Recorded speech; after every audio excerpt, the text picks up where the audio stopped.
Good evening, ladies and gentlemen, and welcome to another episode of 9/11 Freefall. I am the host, Andy Steele, and we're going to have a good one tonight. We are continuing our coverage of the whole Weldon effort, trying to get the Presidential Commission to look into the evidence of controlled demolition at the World Trade Center on September 11th, 01. We're also going to be talking about that commission that's being set up in Congress. Two different efforts, and why is this happening right now? I mean, we've been struggling in the trenches of this cause for so many years, and now all of this attention is being drawn to 9/11, to other issues like JFK, MLK, and whatnot. And this is just a very interesting phenomenon that's going on. Maybe it's the Great Awakening that people in our ranks have been talking about for years. And we're going to be doing something kind of different tonight because I like to change things up. And my favorite guest always on the show, other than the one that's coming on tonight, John O'Malley, who's a very interesting guy, by the way. But one of my favorite guests always to bring on the show is Craig McKee. And I just basically said, Craig, why don't you come on here more regularly, join me, join the conversation. So here he is. And I don't see his 8 provincial awards anymore or at all behind him right now. But he's doing great work here at 9/11 Truth. A lot to say, so he's going to be joining us more regularly on these broadcasts. And you can see the cool backdrop. It's being revealed very slowly to the audience here. But we're going to have a new look and make the show even better. So, Craig, welcome to the commentary chair here on Freefall. Well, thank you, Andy, and thank you for inviting me to participate. I think I've always kind of had the ambition to be like a really good number 2 guy, you know, the guy that sort of stands behind the star and just kind of in a supporting role. I think that's kind of what I'm suited to. So you're not calling me a star, right? You're not calling me a star. I don't know about that, but I won't treat you like the number 2. I promise. Okay. All right. Fact, well, Captain Picard always called Riker number 1 because that was a respectful thing. Yeah. Well, my history goes back to the original Star Trek, so I more relate to the original crew than the Next Generation. But number 1 would be all right too. Although he was kind of number 2, so they should have called him number 2. Well, my personality is more like relatable to William Shatner, Captain Kirk, but with my hairline keeps on going this way, it's going to be looking like Captain Picard in a few years. So I don't know. I don't know who to identify with. But anyway, people are going to want us to talk about 9/11. So let's go ahead and do that. You had an article come out from 9/11 Truth. Here it is right here. It's WSJ article links 9/11 Truth to ultra-conservatism and Russia support. So let me be the first to tell you tonight, Dobre Večer or Dobre Otra. I can't remember which one is good morning or good evening from a little bit of Russian training in the Peace Corps. But talk about this article in our first segment. Sure. Basically, it's kind of it's an account of a piece that was in the Wall Street Journal in February, where they told the story of this gentleman named Daniel Martindale, who seemed to become very enamored with Russia and wanting to live in Russia, and so he actually his family actually lived in China, and then they moved to Russia, I believe. Anyway, he ended up working for the Russian government. He went to Ukraine and basically supplied intelligence information about troop movements by the Ukrainian military and such to the Russian government. And so this was written about, a fairly detailed feature about him in the Wall Street Journal. But one of the noteworthy inclusions in the article, and this is really nothing surprising particularly, but there was a connection made in the article between this guy Martindale and an interest in 9/11 Truth. And specifically, they quote him as saying that he what was his I'm trying to think what the word was, but basically transformation, that's the word. He went through a transformation after seeing the documentary Loose Change. So, in the article they referred to how a lot of ultra conservatives are kind of enamored of, with Russia, and they think that Russia sort of matches up with their ideals, um, in some ways more than the United States does. So there's kind of an implication that runs all the way through the Wall Street Journal piece, which is basically saying that people, it's sort of connecting the idea, first of all, of being ultra conservative, um, which one of the, I include a little definition in there that's on Wikipedia, which among the things that ultra conservatives are known for is conspiracy theories. So that fits. That fits with what they would want us to understand. But so it's connecting the idea of, I guess, ultra conservative is a way of like, it's like code for the Trump administration, I would think, among other things. So that and 9/11 and sympathy for Russia, and along with disloyalty to the United States. So it kind of draws these connections.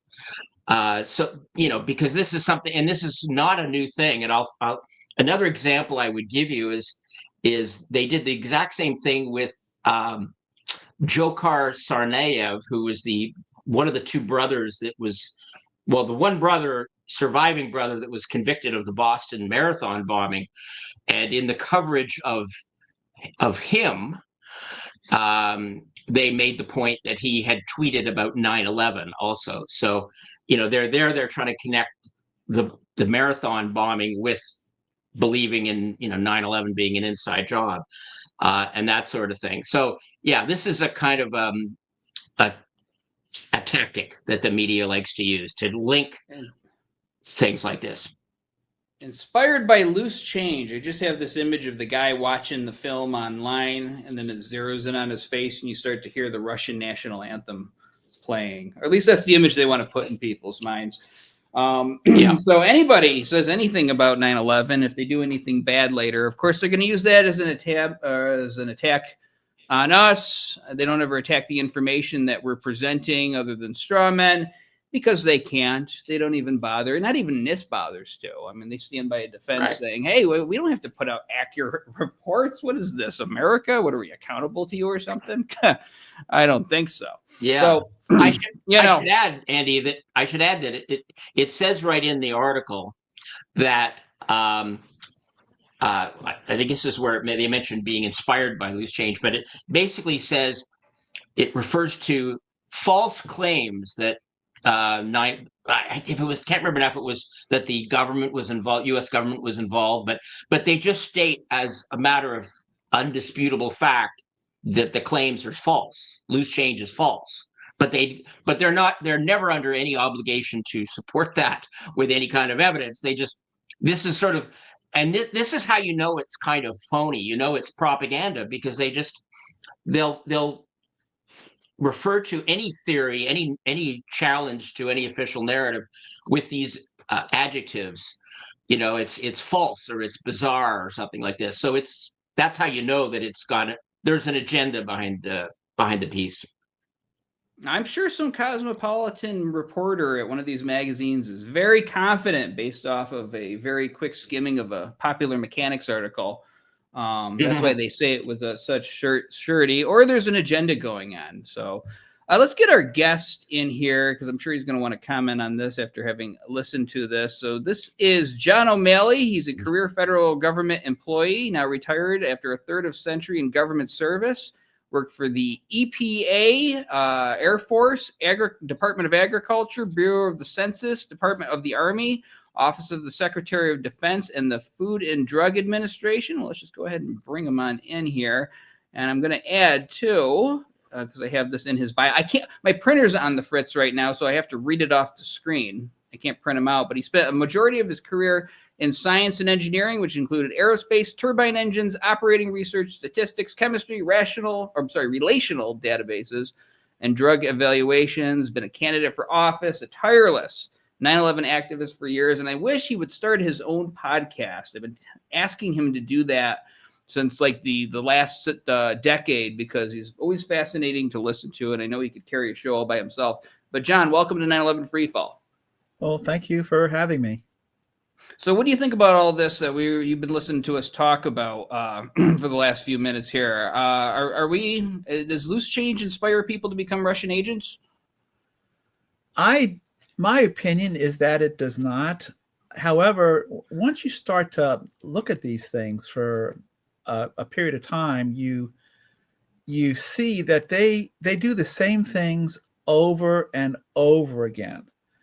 And they will always, the military industrial complex needs an enemy to justify their budget. Their budget is very large, and there's a large number of corporations, people, retired general officers who are dependent on this. So I'm guessing they can look around and see, well, who's the best likely candidate to have as an enemy, and they pick the Russians, even though we and the Russians are not natural enemies. We are natural trading partners. So yeah, they always roll out the Russian boogeyman, and that's what they use. One thing that I've noticed, and one person whose name has been in the news has been former Congressman Curt Weldon. And back around 2005, 2006, he was a very successful member of Congress, had been in Congress for about 20 years, something like that, enjoyed large majorities where he was a Republican congressman, but he got a lot of votes from registered Democrats, which politically is impressive.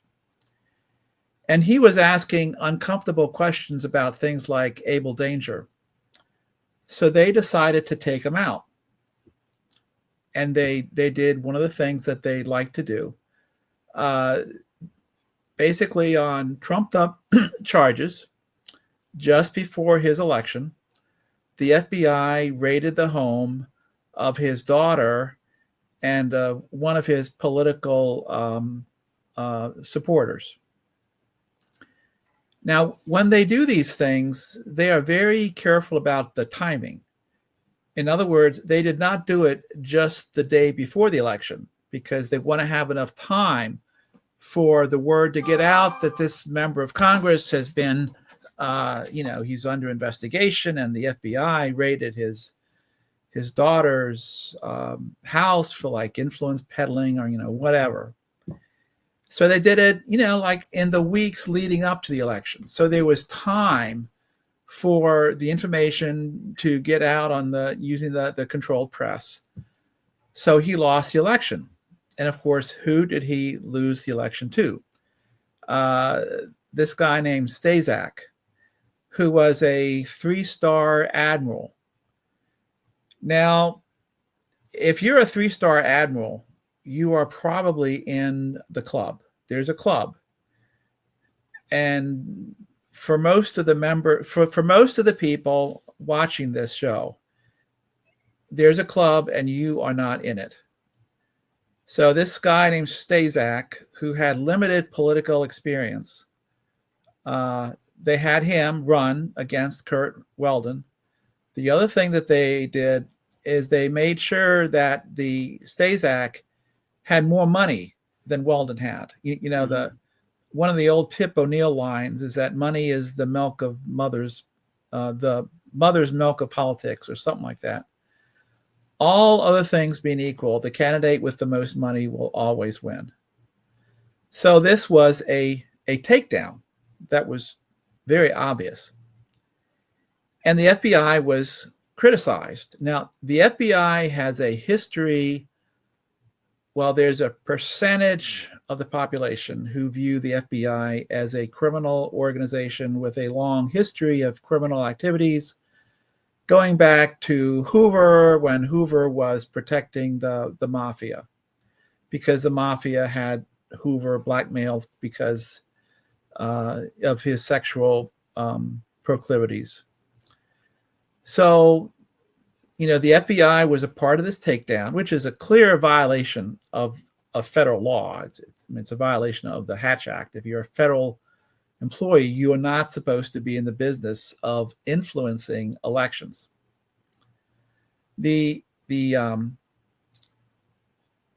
So the other thing that you can see if you go into this episode of when they took down Congressman Curt Weldon for asking questions about Abel Danger, they always do it in a way that's very public, so that all of the other members of Congress know that the same thing can happen to them if they get out of line. So they all have to be like, obedient sheep. Now, of course, the FBI was criticized. And whenever they are criticized for doing something like, raiding a member of Congress's daughter's house, making sure that he loses the election, and then as soon as he lost, they just dropped the whole thing. Like no charges, no indictment, nothing. Okay, because their mission had been accomplished. Whenever they are criticized, they always respond with, well, how dare you even consider such a thing? Well, how dare you? The way they respond to these accusations reminds you of, there's a quote from Shakespeare, "Methinks the lady doth protest too much," which is a way of saying that when people deny an accusation with a certain degree of vehemence, it's an indication that they are guilty of what they are being accused of. So Congressman or former Congressman Curt Weldon is back in the news. I'm sure he knows more detail about what happened, what they did to him, the whole group. Another thing to mention about former Congressman Weldon is Senator Arlen Specter, who was a Pennsylvania senator at the same time that Congressman Weldon was a member of Congress, seems to have some involvement. We really can't be sure, but Senator Arlen Specter was the guy who was put on the Warren Commission, which was another case of an investigation which is really designed to be a cover-up. And Senator Arlen Specter was the guy who came up with the magic bullet theory. Senator Arlen Specter was a very intelligent man, much too intelligent to believe the magic bullet theory in the JFK assassination investigation that he was a proponent of. It seems like there's certain people, like former Senator Arlen Specter, who seem to sort of hover over these things. It's kind of like a ghost. In fact, his name is Specter, like a ghost. So, people look at these things and they engage in what you would call speculation and conjecture. But when you see a lot of smoke, there's probably a fire close by. So and of course, right now, there's a member of Congress, Luna. Now, if you look at her background, she has a background in the military, in the Air Force. So she knows something about aerospace, because having worked with the Air Force, you cannot work for the Air Force or be a part of it without knowing something about aerospace and aircraft and all that stuff. Now, one of the things about 9/11 is a lot of I would say a part of the 9/11 community came to the realization because they were pilots They had degrees in aeronautical engineering or whatever, and I was like one of those people who worked with aerospace, and I, you could see that the official story was simply not believable. One of the guys in the DC group, in the DC area, we have a 9/11 group that we meet once a month. And we have a website. It's called dc911truth.org. On the morning of 9/11, he had been a pilot, and he was calling up all his pilot buddies, and they were all saying, this cannot be true. There is something really wrong here. Now, this was on the morning of 9/11, like, I don't know, 11 o'clock a.m., whatever.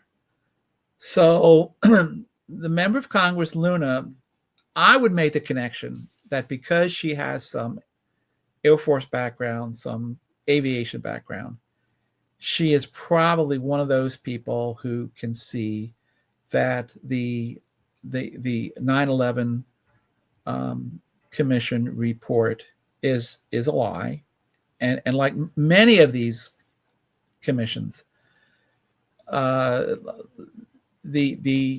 purpose of the commission is not to find the truth; it's to hide the truth. Like, for example, after the Warren Commission, it was like maybe a decade later, there was another congressional commission to investigate the assassinations, because they were JFK, RFK, and there was Martin Luther King.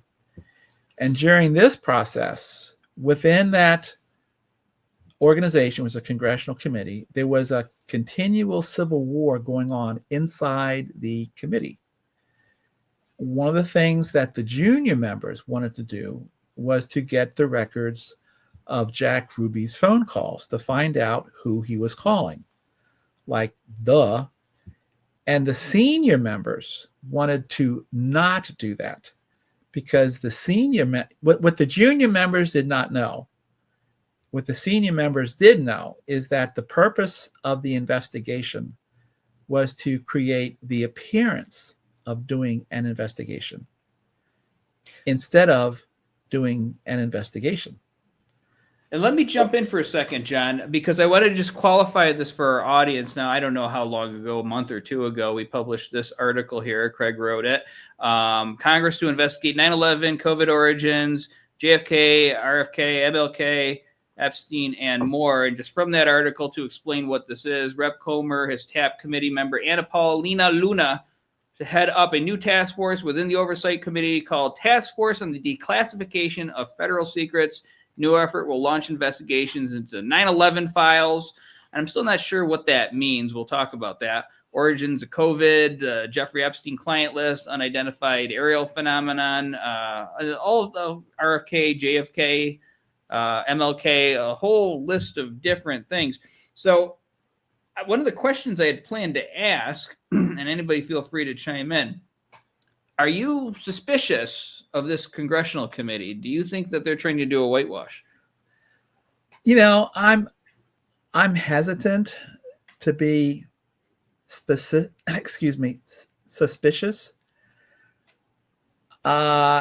Given the history of, the Warren Commission, the investigations in, I think it was like the 70s or 80s that Congress did, and of course the 9/11 Commission, they all have a history of fraud.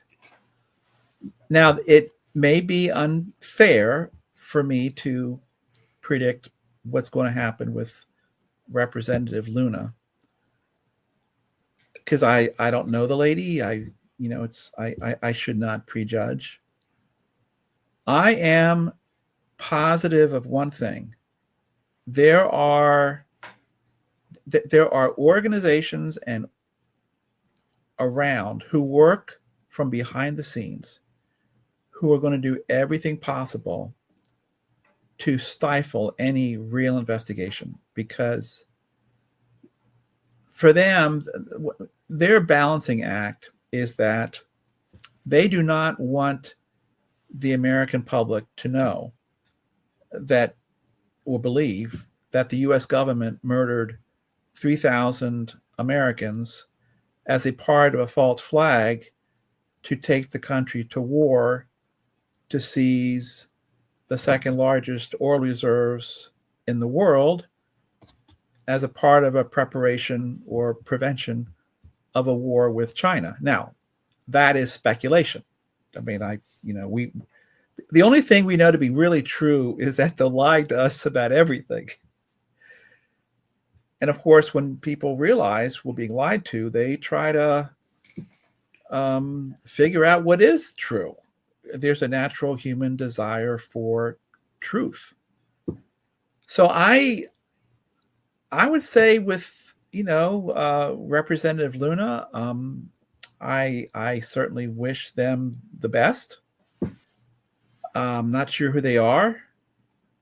I'm not sure. Right now, the jury is out. Well, isn't she having some trouble trying to get some files? I thought I saw that. I mean, and if either of you know, chime in, because isn't she having some difficulty right now trying to get just even the basic cooperation from those agencies? That's very predictable. That is so predictable. Really, having worked in the government, and this is, I'm sure, true for any large organization like, General Motors or whatever. If they have information that they don't want you to have, now part of this is that from the standpoint of a government agency, if you work in a government agency, the worst thing you can do is to bring discredit on the agency. These agencies live or die by their public reputation, their public image.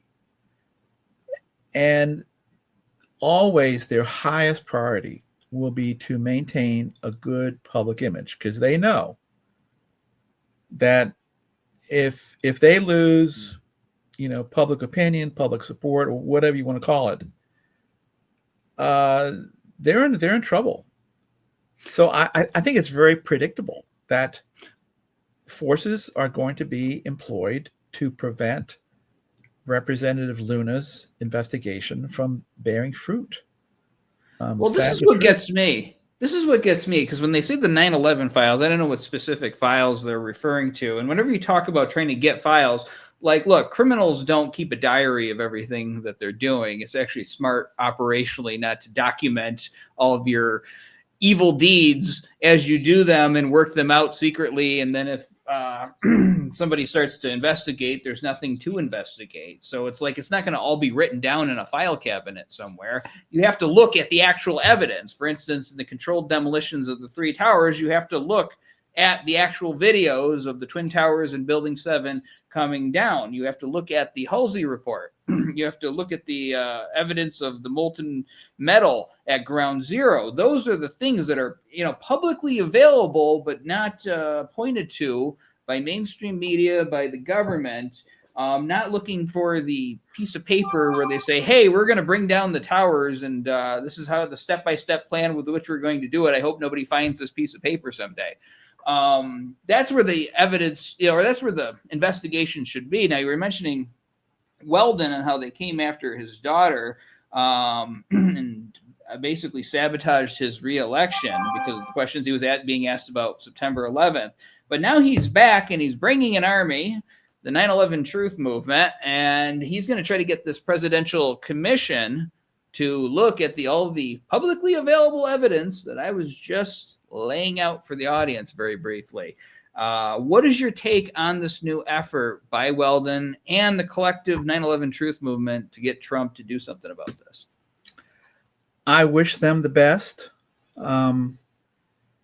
Because Curt Weldon was taken down, that's an indication that he is not a member of the club, because there's a club and we don't know who's in it, but there's a list, and we can kind of tell who's in it sometimes. Arlen Specter was in the club. 3-star Admiral Stazak was in the club, a member of the club. I'm guessing that former Representative Curt Weldon is not in the club. Regarding Representative Luna, time will tell. We will see. Is this going to be an attempt at a real investigation? And if it is, there are many forces that will frustrate it deliberately, because they don't, the CIA, if the vast majority of the American people were to come to believe that a government agency like, the CIA or the Department of Defense, or, whatever, had done these really horrible things, they're afraid that there could be hell to pay. And that's one of the reasons why truth has a force of its own, because that's what people want. So in order to prevent the truth from coming out, you have to have a cover-up, which requires a lot of effort, money. And when the perpetrators start to die, that cover-up will start to diminish. So we only find these things out, 50 years later, where the people who appear to have been involved in the criminality of murdering President Kennedy, Allen Dulles, President Johnson, J. Edgar Hoover, and others who appear to be, likely suspects, they are dead. They are, they are out of reach. So they can no longer command the forces that they could when they were alive, to frustrate people's ability to get at the truth. And of course, I think that a lot of these people, whether it's LBJ or J. Edgar Hoover or, whoever, they were really puppets. And that they were people, the puppet masters above them, where we don't even know their names. I mean, we can guess, what people talk about, the Rockefellers, the Mellons, the, whoever's, the Bush family dynasty, but we really don't know. So when we take physics in school, we learn the way the world is supposed to work, not the way the world works. And that when high school students, in physics, and they see an organization chart of the U.S. government, they see, the House of Representatives and the Supreme Court and the executive branch headed by the president and, the Constitution. That organization chart does not include a big box above all that, which is the oligarchy or the puppet masters or the club, whoever they are. We're not sure. And it appears that this club has become global, and that what they're trying to do to us in terms of moving us in the direction of a totalitarian police state, where they, through technology like continual monitoring, continual surveillance, artificial intelligence, will be controlling every detail of our lives. And of course, if you look at the word slavery, the essence of slavery is control. And I was told that in the Russian language, the word surveillance and the word control are like sort of the same word, because you cannot have one without the other. And if you have one, it will lead to the other. So those surveillance and control are very closely tied. As soon as they can surveil you, they can control you, When they can control you, you're a slave. Well, I would be careful about quoting Russian language, considering that Wall Street Yeah. Journal article there. I don't want my Next door thing, knocked down. next thing you'll be watching Loose Change. That'll be the next step. That's right. It could I said it could lead to loose change. now. I guess, what you're saying, look, I'm hopeful because I have to be. This is the best opportunity that we've had here in the 9/11 Truth movement. Now, there's people that tell me that, there's a lot of people who tell me they just absolutely hate Donald Trump. And if I say anything nice or supportive about him, like, hey, he's got a really nice tie. It looks really sharp there. I wish I had a tie like that. It's like, go home, MAGA person. I don't like you anymore. I don't want to be friends with you. Get off my Facebook list. It's like, no, the tie was really nice. But no, there's people like that out there. And so, but putting that aside, there's other people who think this is all some big stage show that he's meant to fool us into thinking there's some kind of change going on there, but we're really just falling in lockstep. I know what my job is here at AE 9/11 Truth. It's to seize on every opportunity that we have to try to get justice for those 3,000 people who died, whether it's Trump or Kamala Harris or Ronald McDonald, whatever, we got to try it. And so that's what we're going for. I think a lot of this and people's confidence in how the effort is going to go relies on how much faith you have in Donald Trump. Now, there's some things that he did. Like, he could have just ignored this whole JFK thing. There was nobody really of any significance climbing on him about doing this when he came into the second term. Could have ignored a lot of the stuff that he's taken on here coming into his second term. He could have just wrote it out, enjoyed the ego trip of coming back into office triumphantly, and wrote out the next 4 years. So I guess it really comes down to how much faith you have in this president to take on something when he sees very clear evidence that we were lied to about that day. So I'm going to ask for your commentary on what I just said. Do you think that that Trump, if he is convinced by this, would do something? Well, I sort of met him. It was like 2015. And that was after he had come out against the birth certificate, the Obama birth certificate. And that was one of the things that woke me up, because I used to think that people like you were crazy. Andy, I really did. Before I said, oh my God, they're right. One of the things I did at FDA is I taught classes in Adobe. And when I looked at the birth certificate, I downloaded it from whitehouse.gov, and I could see that not only was it a fraud or forgery, it was not even a very good forgery. And that just shocked the heck out of me that something could be done. I mean, when I was down at SecDef, we actually, for whatever reason, the group that I was in, we did the payroll on the White House. Everything in the White House is supposed to be perfect. Like, before that PDF went on whitehouse.gov, it should have gone through several layers of review.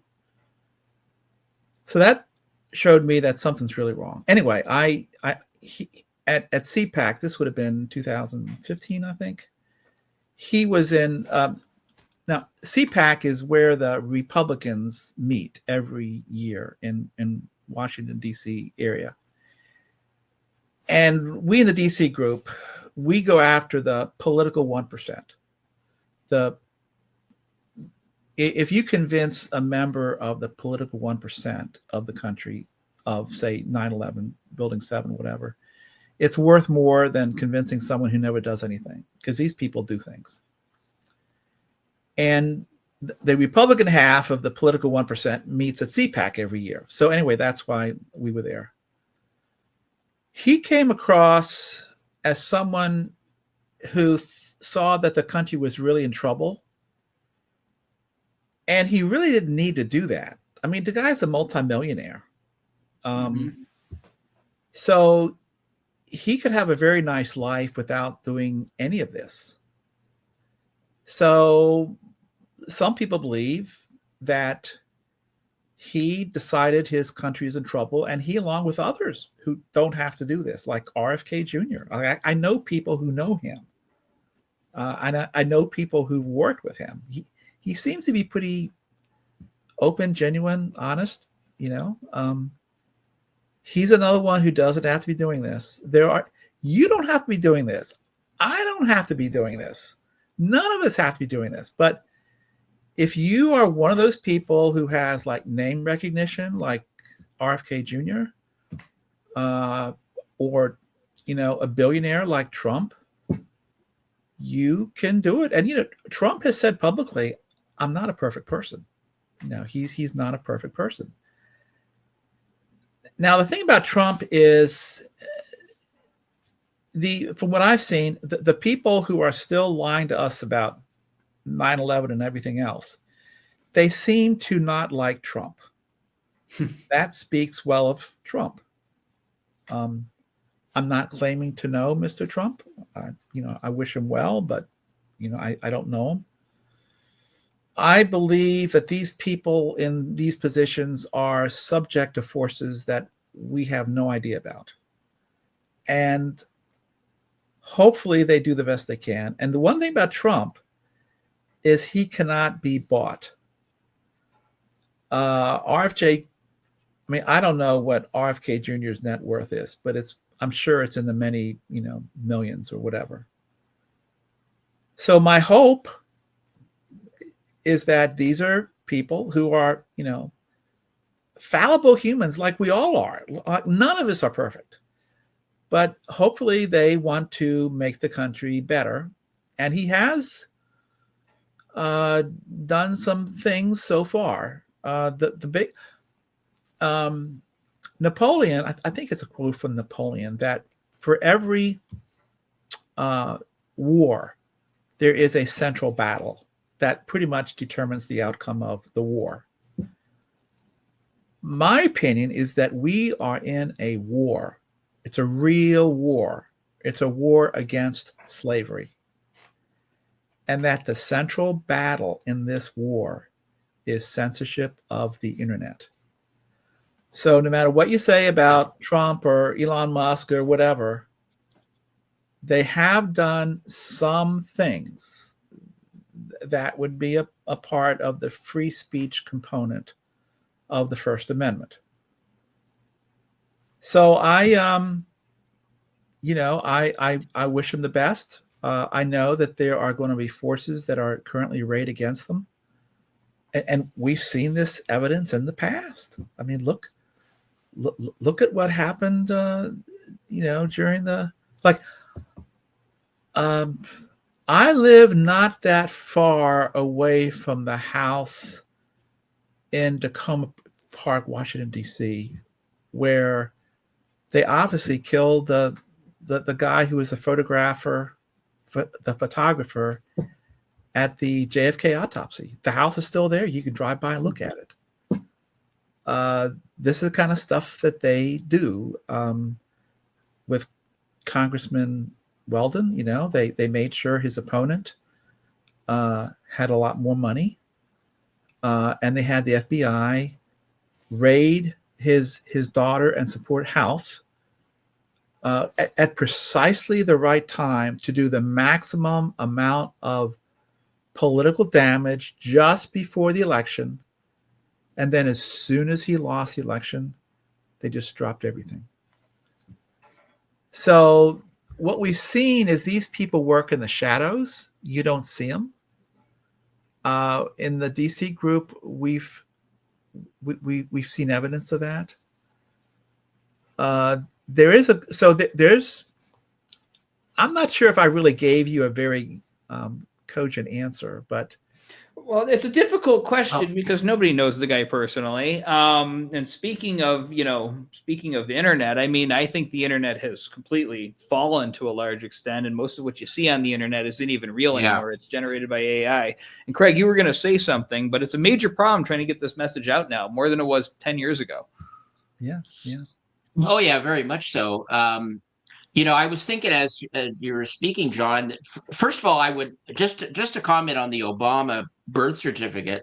I came across, I sort of learned of this issue years ago, and I happened to have a computer at the time that I had bought from a friend that had the program Illustrator on it. And so when I found out about this birth certificate, I was able to open the file in Illustrator and see that it had like 9 layers to it. Yeah. And it's so obviously a forgery. It's so obviously a fraud. There's zero doubt about Yeah. it. Zero doubt about it. And it makes it leads to an interesting question, because if it is a fraud, and if it is, as you pointed out, kind of an obvious fraud, Mhm. then why would they put something up that would be so easily detected? And it almost it makes you wonder, like, was that a way of keeping control of Obama by saying, like, this is just waiting there, so you better play ball? I mean, I don't know that, but what, like, as you say, it wasn't even a good forgery. And that's why I always sort of wonder about when information comes out. You think, well, if they really wanted to keep all of this information secret, then that they could do, like with the JFK release recently. I mean, there's some pretty interesting stuff in there, and I've only just personally kind of scratched the surface. But there was one letter that had been written to a U.S. I don't know if it was. I should have made a note of the exact, but it was in Bulgaria in August of 1963, where someone, and I guess it was a Russian name, but had written to the U.S. government saying, "There's this guy Lee Harvey Oswald. He's gonna kill the president." But what was interesting, and because a lot of people will say, okay, that's an alarm bell, because we don't think Lee Harvey Oswald really did shoot the president, and I certainly don't. But what was interesting is it also mentioned that they were going to get this guy, James Earl Ray, to kill Martin Luther King. And Ray was still in prison at that time. I mean, they sprung Ray from prison so that he could be the patsy, essentially, for that. But somebody knew 5 years ahead of time that that Ray and King were going to have some. There was going to be some story involving both of them. So you kind of think, well, why would they let that out? I don't know. Well, What do you think of Well, that? my thinking on this is that, and I don't know anything about the birth certificate thing, and I just want to clarify for the audience, this is not an AE thing. I can hear the debunkers saying, "Oh, they're getting in line with birthers." I have no clue, and these guys know more about that than I do. But I will tell you, I think it's probably a strategy is to release something out there to get people, sort of like those escape convict movies where the guy's running and then they might throw a rag over here or whatever to get the hunting dogs, the police dogs onto a different scent and chasing that. So, you put out something that keeps people distracted talking about that. Maybe they aren't looking at this bigger scandal over there. I think that's why they feed a lot of stuff that's like supernatural and out there. And you can tell like it's an obvious fake story, or that the person telling it is probably lying or a little off, but they get on TV. I saw this one time on Larry King. They're like, "Oh my God, this breathtaking video of a alien," and it's like it's clearly a Halloween decoration or something, and you can see its arm dangling at the side like this, and it's like somebody's waving it around a corner. And I think they do this to distract people sometimes, because they don't want you actually diving into things that are like more serious, more real, or whatever. That's my theory. I'll let John answer that. But and then I have a follow-up question. Well, I think I probably have met some of these people. I'm not sure, because I think I have. And if I'm right, they are just people. They're not geniuses, and they make mistakes. Now, if I had been doing that birth certificate, I would have gone to a high quality scanner, scanned it, and then printed it out on a high quality printer. I mean, that's so so simple, so obvious, and that would have wiped out all of the obvious signs of forgery, but not all of them, because the number, that if you can see the numbers.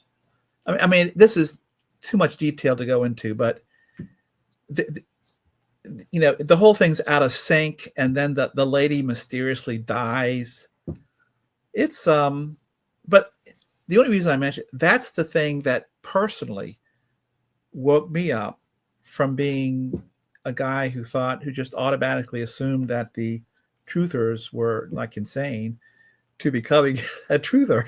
And I said, oh my God, this is true. It's like really bad. So they do make mistakes. Like, for example, people suspect, and there's evidence that the CIA is involved in things that it should not be involved with. Sometimes they slip up, like in the Washington Post one time, there's a reference to the domestic division of the CIA, like there's a domestic division of the CIA. The guy, Governor Jesse Ventura, who was, when he won the governorship as an independent, he was interviewed by the CIA and interrogated by the CIA. And he asked them, what are you people doing here? You're supposed to be in foreign countries. You're not supposed to be in the continental U.S. And he says that they just, kind of shuffled their feet and looked down and didn't answer him. And he said that there's like two positions in the CIA for in every governor's mansion in the U.S. I mean, this is on YouTube. You can see it. It's like, and then people say that if you look at Obama and his mother and his maternal grandfather, that those people look like, in terms of their biography, where they've lived, where they've worked, where they went to school, that they have the signs of being career CIA. Now, if that's true, that is very serious, extremely serious. And it could go back to the in 1963, which people, this is speculation. I'm just saying it's speculation that 63, instead of being a military coup d'etat resulting in a military junta, it was an intelligence coup d'etat that resulted in an intelligence junta that has been running the country ever since. That means we're not a democracy, which, well, we aren't. Government agencies are not supposed to be doing that kind of stuff. So this is very serious. I mean, every single person that, serves in the government, the military, runs for office, whatever, they take an oath to protect and defend the Constitution against all enemies, foreign and domestic. And if you're in one of those positions, you need to think about that, because I wonder what Jesse Ventura would have said now, or what the CIA would have said. Just to bring this back for the audience that may not be familiar with this, Jesse Ventura claims that after he won the governorship of Minnesota, he was approached by CIA people with all these questions like, oh, how did you do that? Please tell me. I want all this information. I'm always suspicious of people that always are overly friendly to me and want to know information about, oh, how did you manage to get Richard on C-SPAN and all this? But basically, what would have happened if he just refused to talk to him? I think some people should have that courage, because he's under no obligation to, just because they say they're from the CIA. He said, you know what? I'm not going to tell you. I have no problem even being rude if I have to. If I get a bad vibe from somebody and they really insist, I'll just say, dude, I'm not telling you. And that's the bottom line. I'm not talking to you. We're almost out of time here, but I want to bring this back to the Weldon effort 9/11. What I want to see is, if this goes forward and we get this presidential commission, how is the media going to cover this? It's almost worth just having it happen just to see what they do. Do they ignore it, pretend it's not happening, which is an option? Or do they attack it? do they start saying, oh my God, all of these people, and they've got these profiles like they do on anybody that ends up becoming like high in Trump's cabinet. They got these profiles and get all these, people condemning their name all over social media and such. So do they ignore it or do they attack it? What do you think? Those are the two things that they do. They either ignore it or attack it, or they try to kill somebody. When they had the trial of MLK, and Dr. William Pepper I think he wrote a book and he's spoken on that. Some people associated with the King family said that this is the trial of the century, or one of the trials of the century. The mainstream media was like not there at all. I'm not sure the answer to your question. They might try at first to ignore it, but they're having difficulty doing that now because they no longer control the total media like they used to.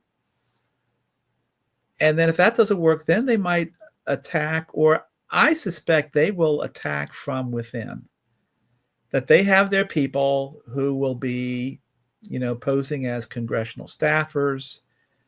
They have their people who will be inside the agencies where the files might be, unless the files have been destroyed, which I would not be surprised if you, like when I was down at the Pentagon, see, I worked in the southwest part of the Pentagon. That's the part that was attacked.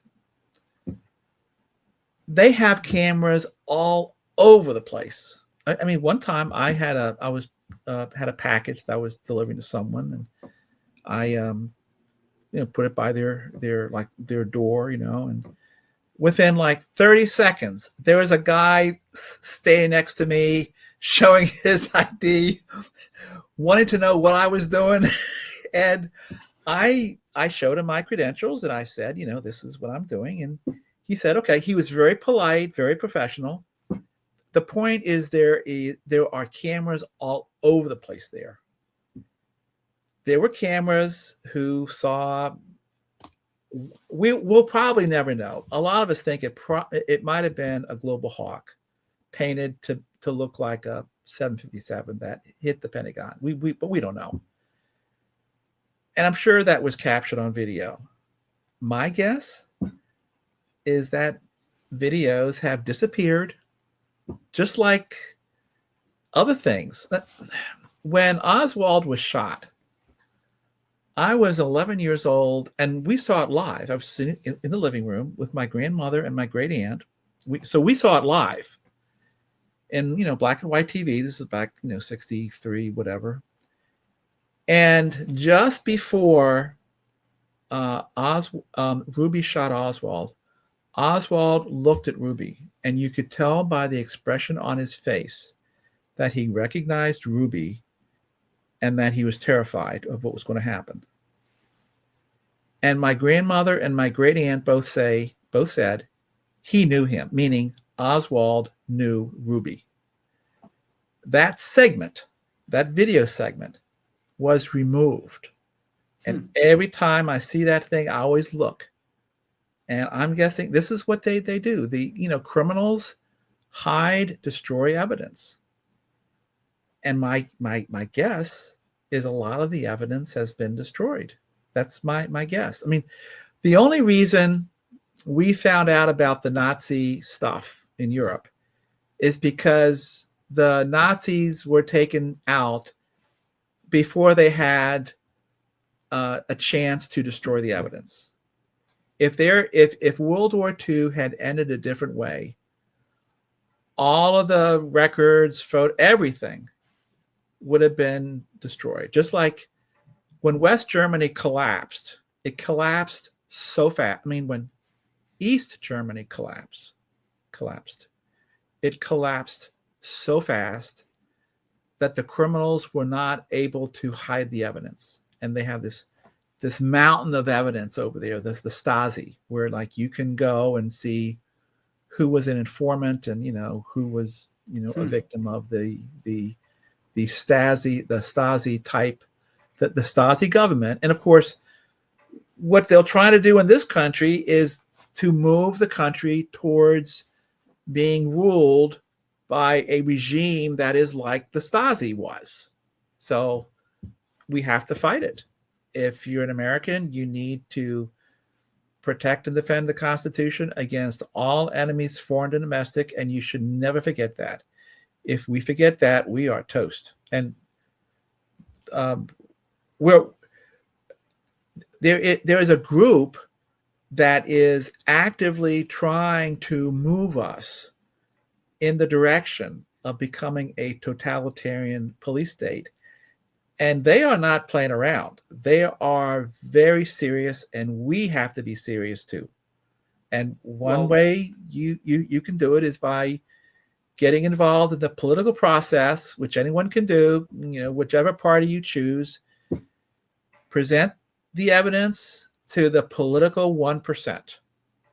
And some of these people become office holders. Well, one thing that I think is a useful exercise, the 350 whatever members of Congress and the Senate, I forget the number, each one of them has a Wikipedia page. Read those Wikipedia pages and you will see that all of them started out as, they were volunteers, fundraisers, campaign managers, campaign treasurers, defeated candidates who ran and were defeated and eventually won. Mm-hmm. So these people that you talk to, when you present the evidence and when you go to these political events, which anyone can go to, some of these people that you will persuade, convince, awaken, whatever, a percentage of them will become office holders.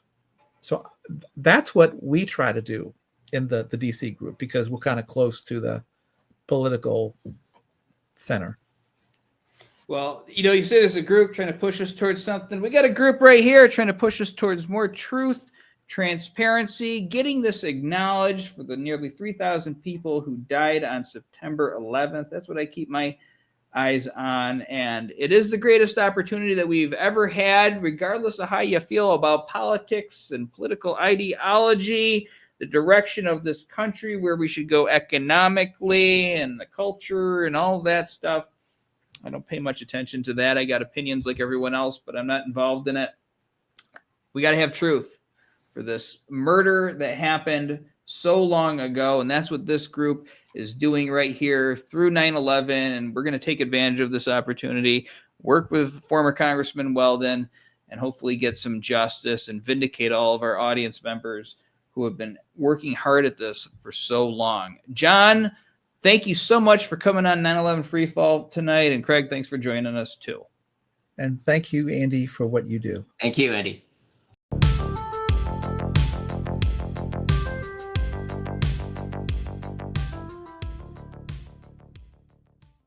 Hit that notification bell and slam the like button and subscribe. Thanks.